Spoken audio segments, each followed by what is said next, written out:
Olá pessoal, tudo bom? Eu aqui mais uma vez para a gente trocar ideia sobre algumas dúvidas muito frequentes, tá?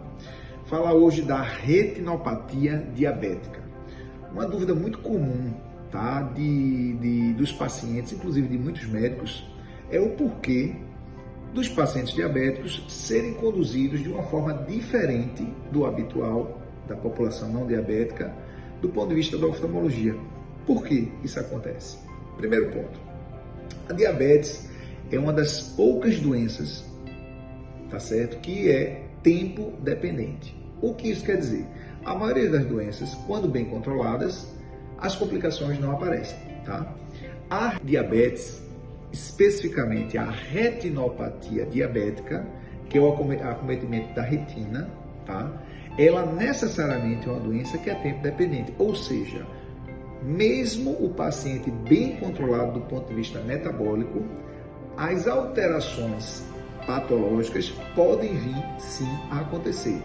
Evidentemente, nos pacientes que estão bem controlados há mais tempo, essa evolução necessariamente é mais lenta e menos grave do que os pacientes que têm um controle metabólico inadequado e que necessariamente vão ter uma evolução mais rápida e mais grave da famosa retinopatia diabética.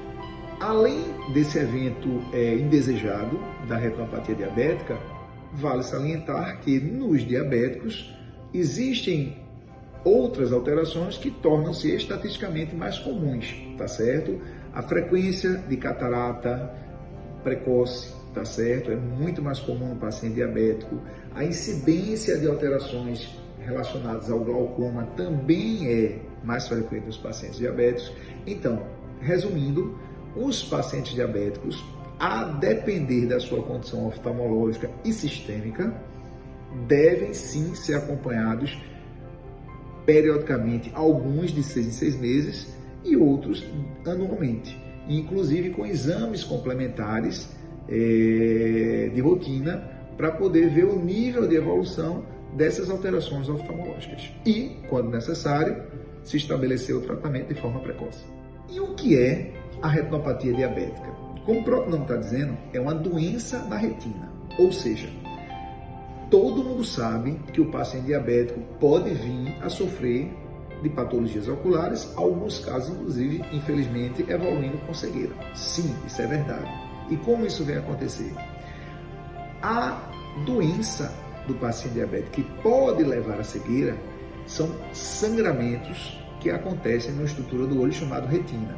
Então vão se desenvolvendo algumas imaturidades nos vasos retinianos, esses vasos vão ficando anormais, vão acontecendo sangramento, esses sangramentos vão avançando até gerar o que se chama de descolamento de retina. E quando isso vem a acontecer, é um caso grave que, se não tratado adequadamente, pode sim levar à cegueira. E quais são os tipos de tratamentos que devem ser instituídos quando o paciente desenvolve a retinopatia diabética?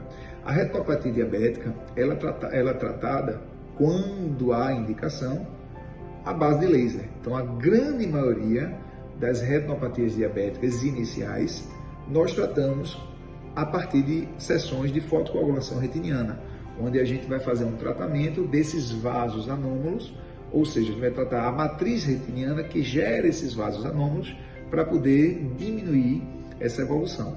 Alguns casos também a gente faz a injeção de algumas substâncias antiangiogênicas, tá? Que dentre elas nós temos o Avastin, Lucentis, a Elia, tem surgido outros no mercado, tá certo? Mas são drogas que são classificadas como um quimioterápico, embora não sejam relativos a câncer, que atuam impedindo a proliferação vascular anormal. Dessa forma, tentando conter a evolução do sangramento e dos edemas, tá? Em casos mais graves, evidentemente, a gente tem que proceder com a cirurgia vitreoretiniana, que é uma cirurgia um pouco mais abrangente e agressiva do que uma simples catarata.